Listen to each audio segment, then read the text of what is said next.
Avec un chef d'entreprise qui nous appelle du Nord. Bonjour, monsieur Alexis.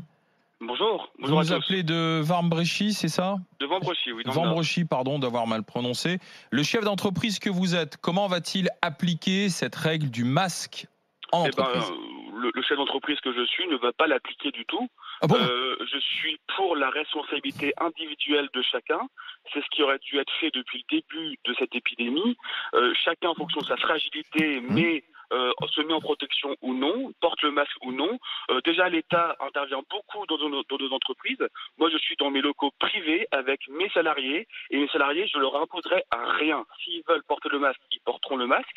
Pas de problème. S'ils ne veulent pas porter le masque, ils ne porteront pas le masque. Et c'est pas le gouvernement qui va me dire quoi faire dans mon entreprise. Alors là, je suis désolé, mais c'est comme ça. Alors, juste combien êtes-vous dans votre entreprise? Est-ce que vous êtes en open space, en bureau partagé? Comment? On est à la fois en open space et en bureau séparé. Nous sommes nous sommes 12-13 dans l'entreprise, une entreprise d'informatique.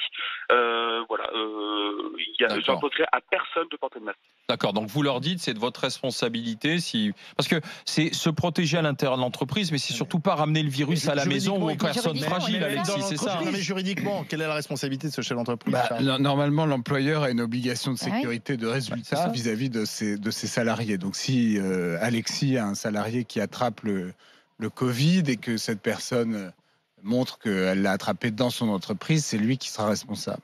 Et je serai responsable. Mais moi, au bout d'un moment, depuis le début de l'épidémie, moi, je suis du côté de la Suède. La responsabilité individuelle. Les fragiles se confinent, se protègent.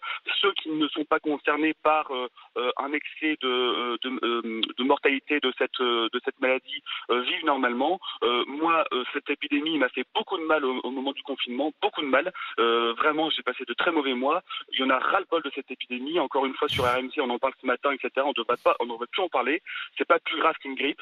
Moi, je suis chef d'entreprise, je prends mes responsabilités, mais là, c'est trop. Là, et puis quoi, après, on va nous imposer quoi d'autre? Il y aura des inspections, Alexis, vous ne craignez pas l'inspecteur du travail? Moi, j'ai des inspections de tout, inspection du travail, etc. J'en ai eu encore l'année dernière. On est super fliqués. Comment s'appelle votre entreprise? C'est juste pour que le fisc le sache. Non mais, moi, Alexis, j'ai une autre question. Est-ce que vous n'avez pas peur du coup du virus? Parce que si un salarié de votre entreprise l'attrape et le transmet à l'intérieur de l'entreprise, ça peut mettre en cause l'efficacité au travail, quoi. Hein. Écoutez, moi j'ai pas peur du virus parce que j'ai mon frère qui a eu le virus et qui a passé 4 jours très mauvais, très malade. Il s'en est sorti comme une grippe.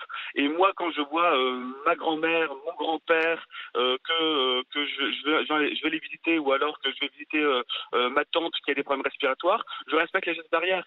Au bout d'un moment, il y a ceux qui sont directement visés par cette maladie et qui sont à risque, et ceux qui ne le sont pas. Moi, je crois à l'immunité collective. Ça passe par les entreprises, ça passe par les écoles, ça passe par les mariages, etc. Moi, j'en ai ras-le-bol de cette gestion de la crise par ce gouvernement. Je suis du côté de la Suède et de nombreux d'autres pays qui sont beaucoup plus pragmatiques, et ils vont pas venir me dire quoi faire dans mon entreprise. Mes salariés sont libres.